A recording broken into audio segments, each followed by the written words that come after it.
people don't like quitters. And it's like, you quit and you took the spot of someone else. And I'm like, pretty sure part of the reason I left was that so Brandon and Emily wouldn't go home because they actually wanted to play. So really, did I take someone's spot? But sure, cute. Sorry. Hello, hello, welcome to Trash Opinions, where we talk all things trash. I am your host, Trash, and today we are going to be looking at a season that is the beginning of the new 90-minute long episodes of Survivor that total to 64 minutes of content an episode, which just goes to show how egregious commercials are. 45 is known as the best new era season up to this point, but I remember thinking it was just alright. Will I find myself liking this more than I think I will, or is this just another of a long string of alright seasons? Find out now on Trash Opinions, but first, if you can please like, comment, and subscribe, that would be wonderful. But now let's just get right on into Survivor 45.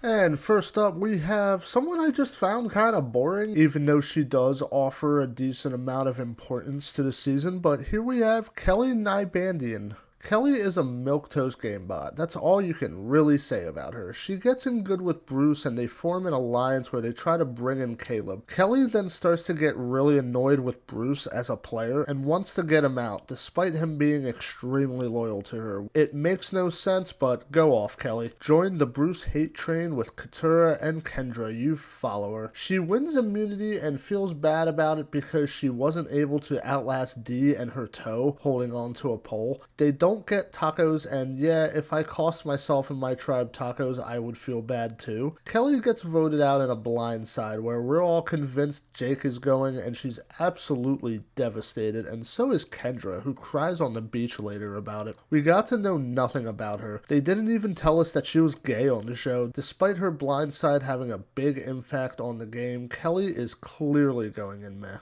Next up, we have someone that I thought was going to be on the bottom, but I actually ended up liking them more than Kelly, and here we have Shawn Edwards. Shawn opens the season freaking out over Hannah sweeping the ground because the sun is going down, and he's getting anxious over Saia and Caleb not completing the Sweat and Savvy challenge for their camp supplies. After voting Brandon out, instead of the obvious next boot in Emily, him and Saia instead want to target Caleb for some reason, even though he's a solid number for them. It's just way too early to be thinking endgame here. He's seeming like he's doing the best on the train wreck that is Luvu, with nobody ever really targeting him. However, he is left out of the loop of the Saia vote and is probably next to go if they go to another tribal council. He prays for a swap and God says, yeah, alright. He gets swapped into a rather favorable position where, yeah, he's the only Luvu on a tribe of 4 Reba, but he has Jay wanting to keep him and Sefue there as the next one to go, so at least there's cracks. However, none of that matters because at Tribal Council, Shawn just up and quits the game, having a homesick meltdown about how he misses his husband at home and that this isn't his dream, that his dream's back at home, which just seems like it comes out of nowhere and is just very jarring. They grant him his wish and he gets voted out in a situation where Sefue was probably going home had he not given up at that tribal. Shawn feels like squandered potential. He had the skill set to go far in this game. He got stuck on a terrible tribe but survived 3 entire votes only to quit anyway. It's one of the least valid quits I've ever seen on the show. It's this and Colton. I'm saying that when we just saw a woman self-eliminate a few episodes ago because she missed her vape pen. I know he regrets the quit now, but Shawn is sadly going into meh.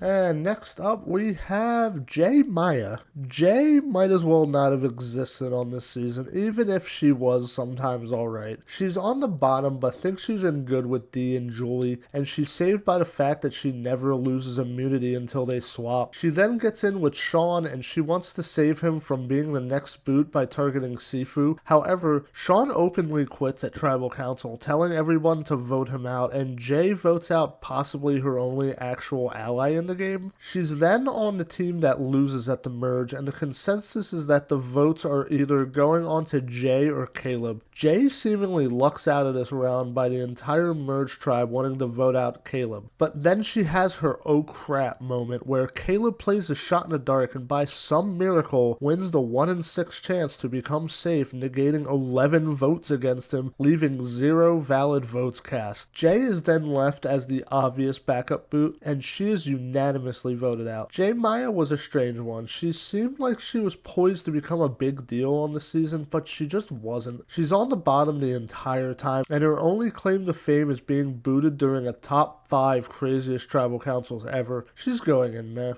And rounding out the tier of mediocrity, we actually have someone that people tend to like, and I almost like him. We have Brando Meyer. Brando makes the mistake of doing the Sweat and Savvy challenge with Jake, and it's looking like McLovin here isn't having a fun time. At least he gets to hang out with Jake as he drifts in and out of consciousness. He looks like he's in a really good spot on his tribe, being on positive terms with the girls as well as having an alliance with Bruce. He then gets swapped onto a 2v2 situation where Emily is the swing between him and Kendra and the Drew and Austin pair. Instead of trying to pull in Emily, he just instead nerds out with Drew about shiny hunting in Pokemon. I never understood shiny hunting. It just seems so pointless when anyone could just hack one into their game and invalidate your accomplishment. Brando wants to flip over to the Drew and Austin side of things and vote out Kendra, but Drew immediately finds that to be sus, and Brando's coming off as the swarmy guy who's not loyal to his alliances. Some people say Brando was swap screwed. I really don't agree. I just think he played this round badly. He really should have tried to work Emily more. Anyway, Brando came off as such a nothing character. I can tell they really wanted another Carson, but instead they got Brando the Pokemon nerd. Anyway, Brando can go into meh.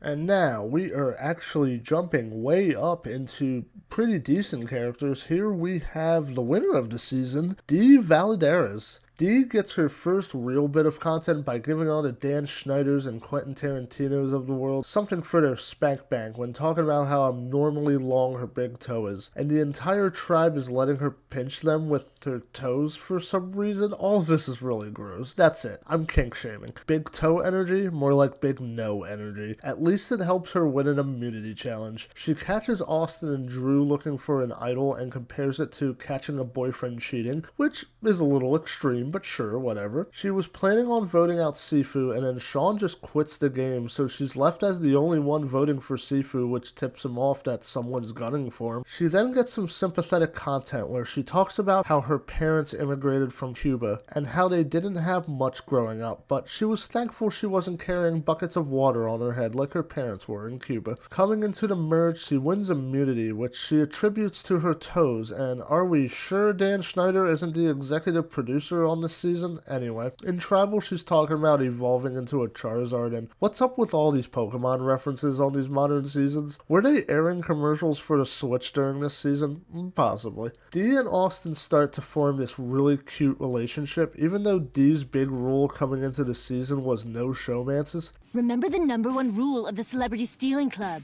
No falling in love.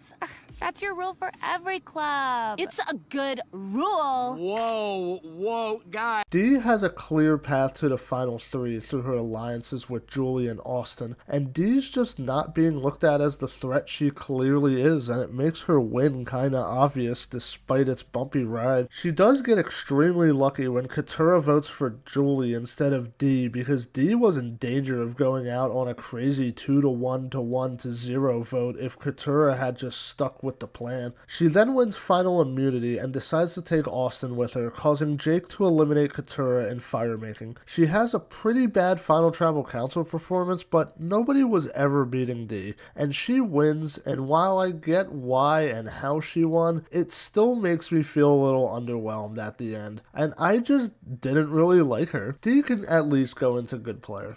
And now we are actually already getting into the characters that I really like, and here we have Hannah Rose. Hannah sees Brandon's meltdown and goes, oh cool, this is a safe place for meltdowns, and then has one herself. Hannah may be the least survivorly Survivor player to ever play Survivor, but at least she has Brandon there as someone who can validate all her complaints. She's also just withdrawing from nicotine, which would be my biggest hurdle if I ever hit my head and decided to go on Survivor. As somebody who literally has his vape pen in his mouth at the time of writing this sentence, my vape pen is like my whoopee. Ever take a pacifier from a baby? That's how I react to not being able to find my vape. She starts talking about how she wants to quit and that she misses nicotine in her bed, and Brandon is going, no, you're my only ally. Stay here, please. And she's like, do I have to? And he's like, Yes. The targets are Brandon, Caleb, and Emily for the distinction of being voted out first, but instead Hannah saves all of them and just up and quits because nobody's targeting her and she just wanted to go home. Her quit is a lot more valid than Shawn's, if you ask me. She missed her vape. I get it. She just wasn't mentally in the game. She didn't want to play, so she just quits. Hannah is just not built for Survivor in the slightest, and that's okay. Not everybody is, but I did end up liking Hannah a lot, especially her saying there better not be edge of extinction here, but I cannot justify putting her any higher than rootable. I also think the people who reviewed bombed her business after the season for quitting are complete losers who should get a life, but the stink eye she got from Jeff when she was explaining how she would rather be watching everything unfold from her couch was pretty great. But to me, she will be forever known as the girl who quit so Emily could become a big Survivor character, and I'm just gonna put her in mildly entertaining here.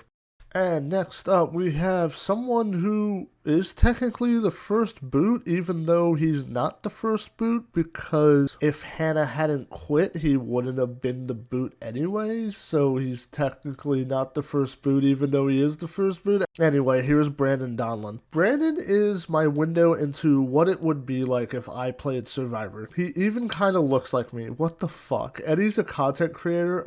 Hold on. Are you sure this isn't just alternative universe me? Oh god, and he's crying immediately. I hate this. I actually don't like this mirror right now. Oh no, he's even pathetic in the challenges. He works himself into exhaustion by rowing a boat for 2 minutes and climbing a rope ladder that he's having so much trouble even getting on, only to have Shawn help him up it, and then Brandon passes out and needs medical to look at him. He's then basically useless at camp, needing to sit down all the time, and now his number one ally Hannah wants to quit the game. Brandon tells her and himself that they can do hard things, and that they can do this, but Brandon's the only one with his heart in it, so he's saved from being the first boot. At this point, I'm thinking and hoping that there's going to be this Aubrey Bracco arc for him, where he becomes a badass after finding his confidence, because at least he's liked. That's the extent of the good I can say so far. I wanted the arc because I was already self-imposing myself onto him anyway. He then finds the Beware advantage and is immediately like, I don't want this, and gifts it to Saia, even though he probably could use an idol right now. He then goes on the journey and risks his vote to play a matching game for a combination to a lock, which seems like such a gimme, but even he fails at that, since he can't match tiles correctly. As Shawn points out in a confessional, so where are your strengths? And I hate how more and more I feel like this is exactly where my own Survivor run would be going. Brandon is just way too much of a challenge liability, and he's on a tribe that keeps losing immunities mainly because they have to carry him, and he's voted out unanimously in a 3-0 vote where Emily gets tipped off to Saia not having her vote from the fact that Jeff only reads 2 votes at the tribal of 5. Brandon is very rootable, even if he ends up as a disappointment, but his one strength is at least he's likable. He's a super affable dude, even if he's a big useless baby who can't do anything, and I kinda love him. I think I'm gonna throw him in underdog. Next up, we got Mama J, Julie Alley. Julie's the mom of the tribe. She's against the idea to blindside Sefue and instead inadvertently gets her way when Shawn quits anyway. She does have this trend of not getting her way within her alliance, which starts here. She's kind of like a Lillian Light, where she just has this pouty, blubbery old lady face the entire time, and she always looks like she's on the verge of tears. She's not finding it very easy to accustom herself to the lying and cheating and manipulating world of Survivor, but she's at least aligned with the right people to make it through the game. She's also a target whose name is being thrown around on a lot of boots, and she manages to skate on by despite having a really obvious alliance with Dee, Austin, and Drew, and being looked at as the biggest jury threat. Thankfully though, Austin gave her an idol earlier, and Austin also doesn't want to break up the Reva 4 quite just yet. Dee and her work out this plan to idol out Emily after Dee snitches to Julie that the plan is to vote for her. Julie then, bafflingly, goes to Jake and Emily to try try to get 2 votes put onto Austin, which would just make her 1 vote less powerful, which makes no sense. She continues her rivalry with Jake as they're the targets or the backup targets on every vote as a smokescreen for the Kelly, Bruce, and Drew blindsides. She finally gets sniped out of the game on an insane 2 to 1 to 1 to 0 vote where 4 different names are written down. She tells Cura she should go to law school when she's giving her a hug after she's voted out, which was cute but also hilarious. Mama J is a decent character, and she gets better at the end. She's an affable enough mom, and I can see looking at her as a dark horse winner pick, at least enough to land her an underdog. And next up, we actually have Saia Broderick. Saia is shown doing the sweat and savvy, and it's looking like she might not make it. This challenge is kicking her ass, but I don't think I can move 40 logs across a beach. She then finds inspiration through her dad to finish the challenge, and she's even inspiring Caleb here. She then throws Survivor 101 away as she explains her entire theory on why the pyramids are actually giant batteries used by ancient aliens, and oh no. I've been wondering when we would get our first Dale Gribble on the tribe, the conspiracy theorist on Survivor. Let's go. I don't know anything about any of this. This is just when I would walk away from the conversation in the middle of it. Saia is in a great power position on her tribe where her, Shawn, and Caleb run the first few rounds, and even though Hannah quit, Saia would have been in the no for that vote if she hadn't. Saia is coming off as the godmother of the tribe, and it's when I was thinking she could be a possible winner. Brandon then finds a beware advantage and immediately gifts it to Saia, where it leads to an idol that's inside of a candle that needs to be melted down in order to get the idol. Problem is they haven't won a single immunity challenge and they don't have their flint, so no fire. She then gets the idea to throw it into the fire at Tribal, which is just such a baller move. It almost doesn't seem like it should be allowed, but Jeff just lets her do it. She's targeting Caleb on this next vote, and it just shows that they should have voted out Emily instead of Brandon, because Emily flips on Saia and sells her out to Caleb, who then starts to target her. She has the option of using her idol at this council, but if she doesn't vote, it becomes a more powerful idol. She makes the foolish move of trusting Emily and not voting to power up her idol, and Caleb wins the face-off in a 2 to 1, with Shawn being the only one left out of the loop as Saia goes home. Had she used her idol and voted, it would have been Caleb going home, but instead she goes out with her idol still smoldering in her pocket. Saia was an awesome pre-merge villain. She really should come back on an all early boot season because she had some serious potential, and I thought she was going to go far, but that Luvu tribe was just not meant to last. Saia can definitely go into fun downfall. We are now getting to a chunk that's an upper tier of the C tier, and here we have Austin Lee Kun. Austin is like if Wu and Xander had a baby. He finds the beware advantage without trying to, the one that Sefue was looking for an entire episode. He needs to decipher a code on the tribe flag. Along with Drew, they figure out the code, and with the help of Dee and Julie, they find the hammer they need to smash the rock to get the idol. He then has the most heartbreaking journey moment from the entire new era, where Austin has the chance for either sandwiches or an amulet advantage, and Austin really wants those sandwiches. He's starving, his belly's caved in. Austin really wants those subs, those hoagies if you will, grinders even, spuckies my friends. He needs a hero. Unfortunately, the big ol' meanie J Maya just wants to keep him away from his precious sandwiches. As the Telltale Games used to say, Austin will remember this. Austin then goes back to his tribe, lies about what happens, tells them about this sweat challenge that they all failed, and then tells Emily and Drew the truth and keeps Brando and Kendra in the dark. He then has this big brain moment where he sacrifices his vote to give his idol more power while using the goodwill advantage to restore it. That's some metagaming for you. They vote out Brando with their new 3. At the Survivor auction, Cura buys fish eyes, and she doesn't want them. So Austin jumps on the opportunity to bite into a baseball-sized fish eye, and it's just as gross as it sounds. He then starts to form a showmance with Dee, to the point where he's willing to give up his game for her. He opens up about how he used to be this nerdy guy with braces and bad acne, and that Dee is a girl he would have been way too intimidated to approach back then, but he's glad he can have a bit of a flirtmance with her on Survivor. Jake then tells Austin about his idol and tells him not to tell anyone, only for Austin to immediately tell his alliance, because why wouldn't he? Leading to this really weird split vote situation where Julie goes home on a 2-1 to 1 to 0 vote. He wants to go into fire making to add another notch to his Survivor resume, but Dee says no and chooses Jake to instead take out Cura. Austin doesn't perform terribly at Final Tribal Council, just I don't feel like he ever had a chance against Dee. But even as Dee is giving bad answers at Final Tribal Council, she still beats Austin. Austin comes off as a very likable dude despite his edit mainly being based around finding advantages. He's probably going to be going into mildly entertaining.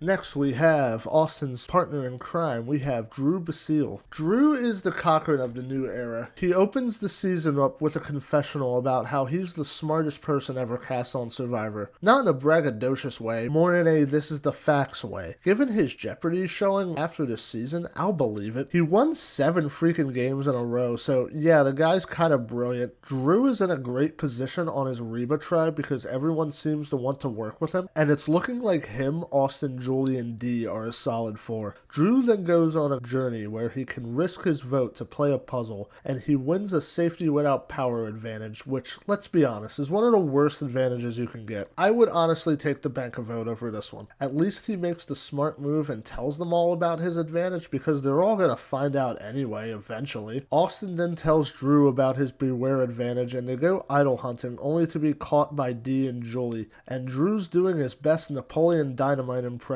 as he tries to spin a story that Sefue was digging here and we're just trying to find the idol before he does and we were totally going to tell you guys and it's just not a good look for Drew's chances moving forward from this scene. He can't hide his fear. Drew then gets the goodwill advantage from Caleb to restore Austin's vote. After the swap, he makes an alliance with Emily and he starts nerding out with Brando about Pokemon, and it's embarrassing that I know what they're talking about when they're talking about transferring Pokemon to home to get a Magearna and catch combos and foreign dittos increasing shiny odds. I knew about all of this and I just sat there embarrassed at myself. He's then really suspicious of Brando after he proposes they vote out Kendra to him without putting up any kind of fight. Drew now doesn't trust him. It's what leads to Brando getting voted out. At the first juror round, he's on the losing team at the split tribal and his team is sent to Luvu's beach. The problem lies that he left his safety without power advantage at the other camp, and it's 3 Bello, 2 Reba, and then Emily, with the Bellos thinking Sefue might have an idol. Ruh-roh. Drew is the unprotected safe vote. He then gets through that round by them voting out Sefue. He's the strategical head of the entire Reba alliance and seems to be the one forming a lot of the bonds, such as with Emily and Jake, that allowed a Reba 4 to have that power structure to begin with. Unfortunately, it's also making him the biggest threat, and he secures himself into the final 6 by winning immunity. He's really comfortable and actually says at Tribal that if he survives this round into the top 5, he's in the finals. Unfortunately, this is when Cura, Jake, Julie, and Dee decide to blindside Drew, leaving Austin out of the loop. Drew's a total lock for a returnee season if you ask me. From his newfound fame from Jeopardy, he could easily have a lot of momentum coming into his second season, but most likely an early boot due to being looked at as such a threat. If he manages his threat level, he for sure has the potential to win. He's like another Cochrane. Drew is a fun strategy nerd, and despite a few dodo moments, he had potential to be a winner here. Drew for sure is going into good player. And next up we have someone who's looked at as the main character of the pre-merge. Here we have Caleb Gabriel. I feel bad for Caleb. He's a really athletic guy trapped on one of the worst tribes ever. He's on that initial power structure of him, Saia, and Shawn on that tribe until Saia starts to target him. He gets the idea to turn the votes onto Saia, but not rope Shawn in on the plan, so I guess his plan is to cause a 2-2 tie? Okay. Saia luckily makes the massive mistake of sacrificing her vote for her idol to gain power past this tribal council, and it works out for Caleb as Saia goes out in a 2-1 vote, leaving Shawn on the bottom. At the merge, he's sussed out as someone who's talking to everyone by Bruce, and Bruce wants to get rid of him despite being Caleb's #1 ally right now. He gets tipped off to the target being him by Emily, and he makes the biggest move of the season where he plays a shot in the dark and negates 11 entire votes against him, causing Jay to go home on a revote. He now needs needs to go into preservation mode where he needs to reinforce his loyalty to people by working on his relationships with them. Jake wants to save him, so he proposes this terrible idea of having him, Caleb, and Cura vote Julie and just hope Austin flips. Unfortunately, they can't get Cura on board because why would she be on board for that? So Caleb is sent packing while Jake just looks like an idiot, which is just par for the course for Jake. Caleb goes out as probably the main character of the first half of the season. He's the main focus. He's treated like the Malcolm of the tribe. I wish they didn't spoil the shot in the dark play with the Easter egg of the shot in the dark that they showed on the show. They just couldn't help themselves. Caleb didn't even play a bad game. I thought he was going to be the swing vote between two warring factions the way Tika was, but thanks to Bruce's campaigning, that plan was pretty sussed out, and Caleb was just put in a hole he couldn't get out of. Dee didn't want him there either, so he was never going to last while the Rebas were in power. Caleb does, however, turn out to be a bit of a one-scene wonder. He's not that interesting, and I wouldn't exactly call him an all-time great character or anything, even if he was the focus of that first half and had a big moment with that shot in the dark play. It was also just spoiled by the show and given less impact, which sucks. Caleb is for sure a lock on a returnee season in my eyes, and he lands in Fun Downfall. And next up, rounding out the C tier, we got my boy, Sefue Alsop. I fucking loved Sefue immediately after talking about being a Tai Chi instructor, but also a guitarist on the side, and how he listens to heavy metal while doing Tai Chi, which just sounds like an amazing time. We haven't had a true metalhead in a long time. Yeah, we had Gabler who mentioned being in the Mastodon, but there hasn't been a Survivor player to make metal music part of his personality since, like, Billy Garcia. His little dance when the tribe name of Reba is announced was hilarious. Not even Jeff knew what to make out of it, and he's just staring at him. He gets a Dodo edit when they show him looking for idols, and he's saying how he's really good at looking for an idol without people knowing that he's looking for an idol, and they cut to the tribe saying, "Where's Sefue?" Probably looking for an idol. He then tries to be Tony as he spies on Dee, Jay, and Julie talking about him, and he gets caught immediately, and then awkwardly starts playing air guitar on a machete as Jay is reluctantly doing backup vocals on his imaginary metal song, and I'm just cracking up because this is hilarious. Sefue is just such a nut. Out of anyone on this season, I would want to hang out with him the most. Jay starts to target him after the swap, but Julie doesn't see why they should keep Shawn around. Dee also wants Sefue out, but then Shawn basically quitting derails his plans pretty swiftly, as Dee is left as the only one voting for Sefue, and now Sefue has to go into preservation mode, which he does by making a fake idol and low-key threatening Jay with it. To his credit, it's at least a better fake idol than Josh's last season. Sefue stays low-key during the merge because he has to be, until he's voted out unanimously at the split tribal after his team loses the immunity challenge to Dee and her giant toe, so he misses out on the jury, sadly. Sefue was an absolute delight, and I wish he as a character made more of an impact this season so I could put him into that great tier. He just had no allies or any real chance of surviving to the end, so for now, I'm just going to put him in mildly entertaining. And next up, coming into the top 10, we have Cura Tops. Cura talks about how she needs to hide her status as a lawyer due to her believing that smart people always get taken out. Instead, she's just saying dumb shit like, yo, this coconut be hitting.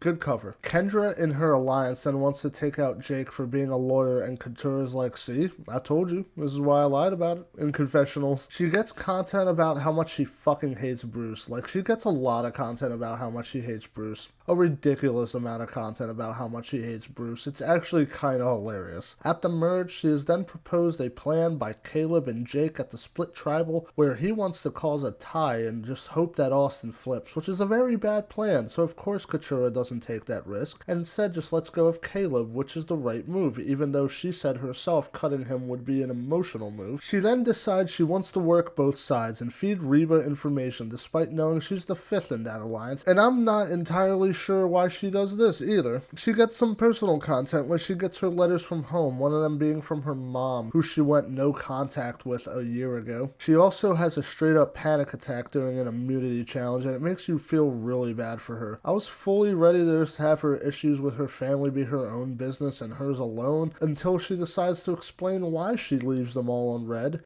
because her parents joined a fucking cult. When she was 10, they had her working multiple jobs instead of going to school. I feel like out of all the reasons to go no contact with your parents, yeah, this is a pretty legitimate and terrifying reason. She was almost a child bride to the leader of the cult until she ran away and joined the real world. However, she quickly realized she was a poor black gay woman trying to live in a world she was unfamiliar with, so yeah, nothing was easy for her. I'm glad she left before Cura could become a victim of an absolutely horrendous person, but yeah, I totally get that causing a huge rift on how she feels about her family for even putting her in that situation. Good on Cura for being able to conquer that adversity and still become a civil rights lawyer like she dreamed in the end. Cura truly is a warrior for surviving and conquering that part of her life. She then gains even more points with me by complaining about making fire, saying, why can't we just vote someone out at 4? Because not only do I agree, but it's a foreshadowing to how she eventually exits the game. She kind of plays Kingmaker for a bit when she has the choice between Dee and Julie being the one she votes out on the 2 to 1 to 1 to 0 vote. Cura might have had a chance to beat Dee if she beats Jake in firemaking, but sadly she comes up short. Jake comes up to her and tells her she's going to make a great lawyer someday, and she says, yeah, I know, which was great. Her speech on her way out was nice. It was fun seeing her come out as a lawyer to the rest of the cast, and Cura is somebody I wouldn't mind seeing return. She's a great character, and I'm going to put her in entertaining.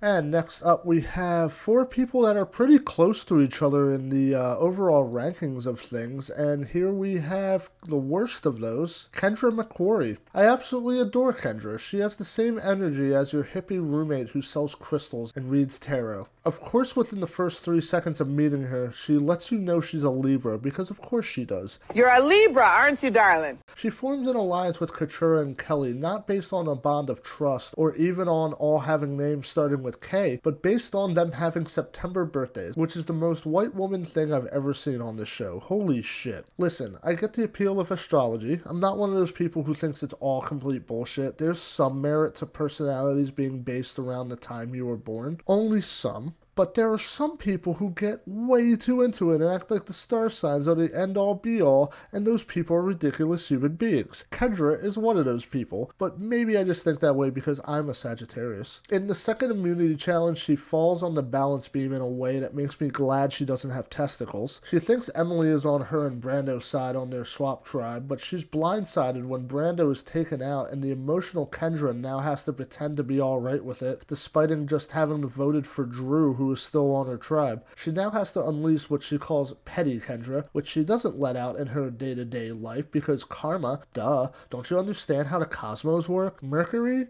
is in retrograde. Petty Kendra results in nothing, as she doesn't really get much content up until the merge, where she has this humorous I bet he's thinking of other girls scene, where Kendra is saying the boys are probably shitting their pants realizing there's only 4 guys to 6 girls, and it cuts to Drew talking about tacos. She then gets some really good tear-jerking content where she talks about meeting her biological father for the first time when she turned 18, and how scared she was to meet him, only for it to be a great experience when they were able to become really close. And it's a really sweet story. She's absolutely devastated by the Kelly blindside, as she's reduced to tears toasting on the beach to her. Kendra is sadly the next boot, but at least she got to eat rotisserie chicken for the first time in 15 years on her way out. You tend to take bad news better if you have a belly full of chicken, from my experience. Kendra is a fantastic character. She just reminds me of so many people I've met throughout the years. She's basically a Courtney Merritt light, but a more humanized version. She almost made me give a shit about Kelly. Her facial reactions and her dances were amazing, and she's just an overall really funny character. I can throw her in hilarious.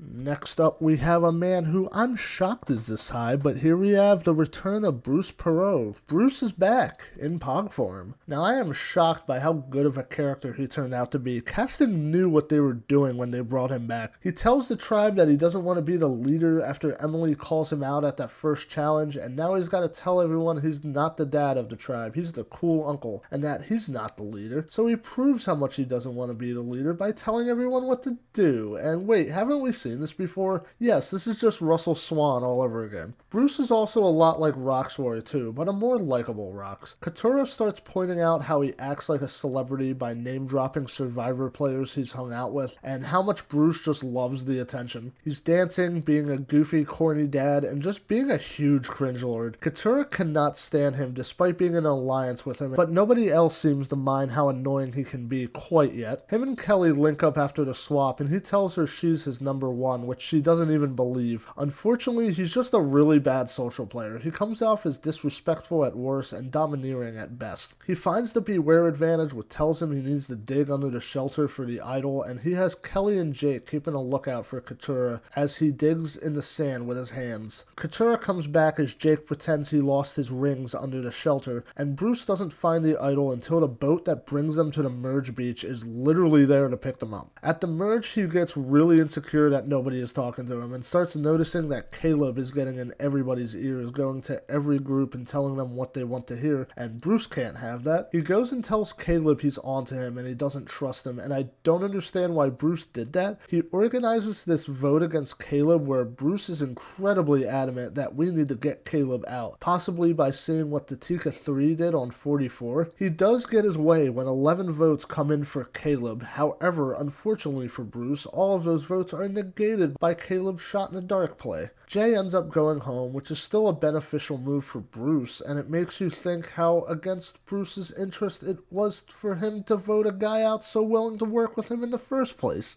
He then goes full dad, explaining things to Caleb using football metaphors, and trying to give him advice for some reason. As you can tell, Caleb is just uncomfortable. Bruce is just pissing everyone off on an individual basis. At the Survivor auction, they're tasked with finding these bamboo shoots full of money to determine how much money you have to spend, and the one with the most money at the end loses their vote. He decides to take the slow and steady approach, and it backfires on him in two ways. Once by him only getting one shoot with $80 in it, leaving him in last in the entire auction and literally unable to bid on anything, as every auction seems to start at 100, possibly on purpose from the others to screw over Bruce. It also screws him over by leaving him with the most money after everyone bets everything they have on the items they wanted, leaving Bruce as the last one as the hot potato explodes on him, causing him to lose his vote. He's then blindsided by the Kelly boot and has everyone telling him Kelly was gunning for him and found him to be overbearing, which Bruce takes to heart. It's tough to see the guy cry. He even sleeps alone on the beach because he's just too deeply hurt by the word overbearing. He opens up about how he wants to ask his daughters if they feel he's overbearing, and if he says yes, he's gonna change, and you can just tell he's rattled, and I feel for the dude. It hurts hearing that you might be exhibiting behavior you find unsavory yourself, and I understand why he's so saddened by it. He then goes into how he started his childhood out in the foster care system, and how people coming in and out of his life cause him to form a thicker skin, but that he's getting softer with age, which makes how broken up he feels about that so much more tough to watch. I think that'd personally be my toughest obstacle with Survivor, learning that people I genuinely liked were only pretending to like me for gameplay reasons. It's like this anxiety nightmare. He then eats some chicken and feels a lot better.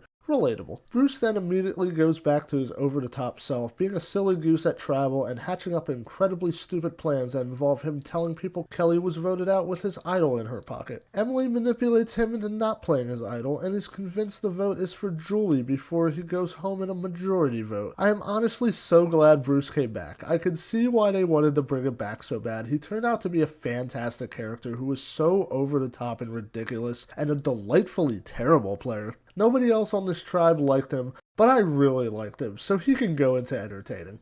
And at number 2, we have Emily Flippin. Emily introduces herself by saying she doesn't care about the adventure. She's here to win the title of sole survivor. She then throws Bruce under the bus by saying he has an advantage as a returning player, which annoys Bruce. She is then close to becoming the first boot when she comes to Hannah and Brandon about a plan to blindside Caleb, which Brandon then goes and tells Caleb about it. She's then the outcast of the tribe as Saia is telling her what her problem is, and Emily is pretty alone. She extends an olive branch out to Caleb, who takes it and makes her feel better. She then has this Spenspot moment where she's like, "Oh my god, other people have emotions. I never knew. I'm so sorry," and bonds with Caleb. Saia tells her about the plan to blindside Caleb, and ironically, after wanting him out the first round, she goes and tells Caleb about the plan where they work out a plan to force a tie. It somehow works out for her when Saia sacrifices her vote and goes out 2-1 in a crazy vote, and Emily is looking like the new co-leader of this tribe after almost being the first boot. She's then swapped into a position where she's able to bond with Drew and Austin and form a 3-person alliance with them. She goes from the bottom to sitting pretty in the swing vote positions between 2 rival factions on her swap tribe, and she decides to stay with Reba here. Coming into the merge, the entire tribe wants to vote out Caleb, and Emily doesn't want that, so she tips Caleb off to the fact that he's about to receive literally every vote, which leads to the epic shot in the dark moment that saves Caleb and sends J. Maya home. At the auction, Emily gets a little bit of salami in her, and she's just a different person, dancing and twerking, and I can relate to being that happy over salami.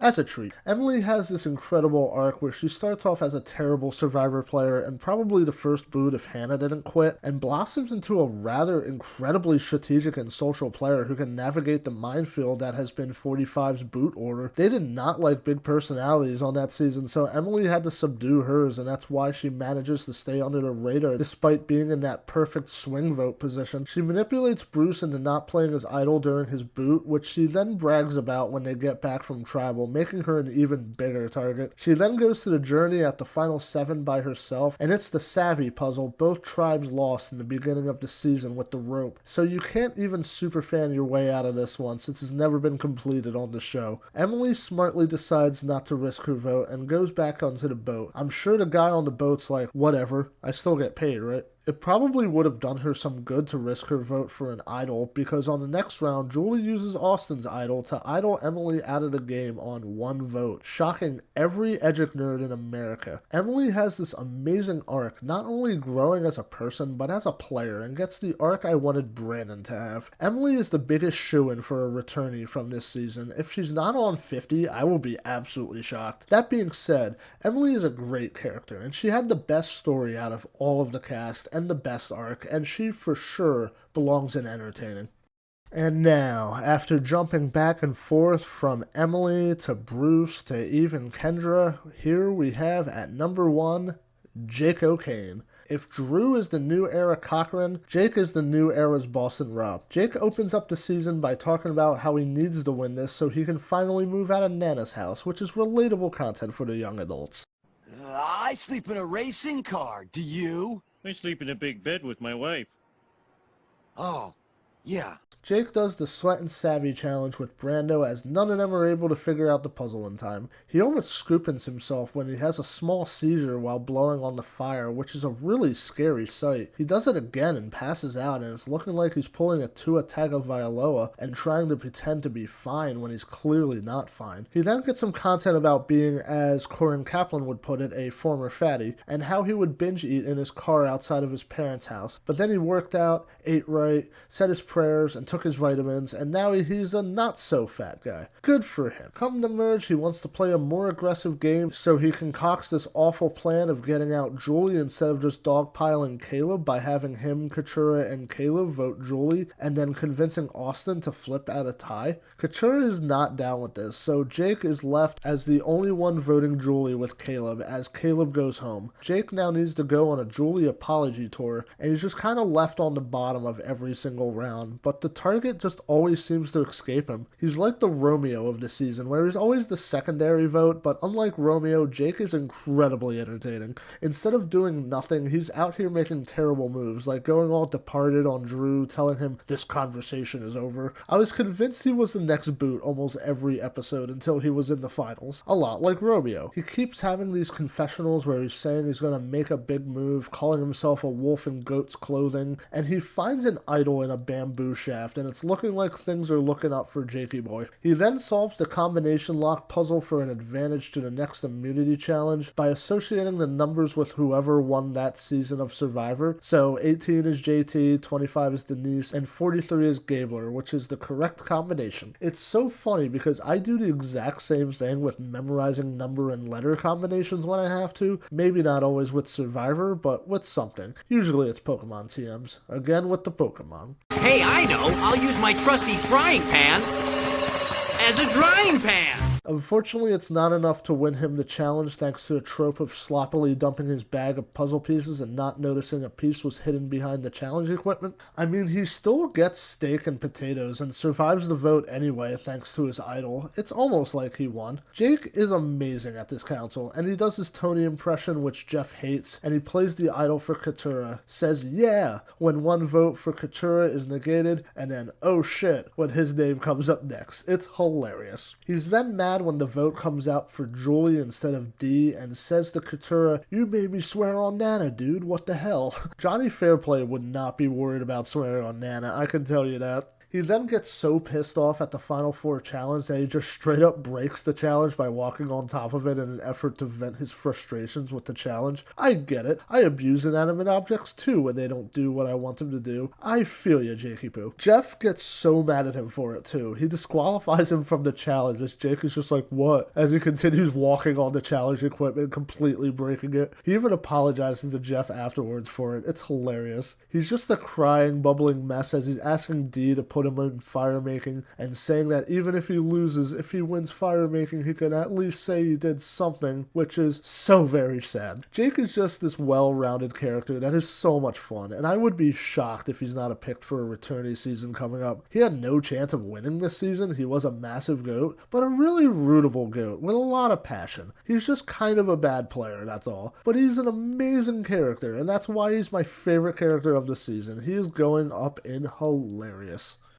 Damn, Jeff isn't fucking around this season. This dude's like, 4 people gotta sit out if you want rice. I ain't got time for this shit. Decide now. And he takes out a fucking knife and stabs the goddamn bag as rice starts draining from it until Cura finally agrees to be the 4th. What I strongly dislike about this season is the new 64-minute runtime of each episode. Yeah, it's fine when they did it for episodes that are gonna have a lot of stuff in it, like the premiere, the merge, or the finale. But the problem with that is, now they're just throwing in all these new twists to fill up airtime, since each episode also went from covering 3 days to covering 2 days in the new era. It just results in a lot of absolutely boring scenes that should have been in a deleted scene reel on YouTube, and I don't even feel like I got to know any of these people more than I did, say, the cast of 41 or 42. I honestly thought this season dragged, and I kind of appreciate how to the point the rest of the modern era is now. Not saying it's a bad season, it does have a really good cast, even if no individual person blew my mind or anything. It's just an alright ride. I get why people may like it more than the other seasons of the new era, just I think 41 is the best so far, as an odd of a choice as that may be.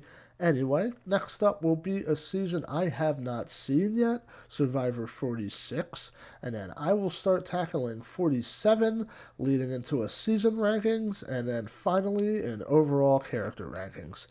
I hope to see you in 46, and if you've made it this far, you're a legend. Thank you so much. Goodbye. And happy Halloween. Thank you so much, guys.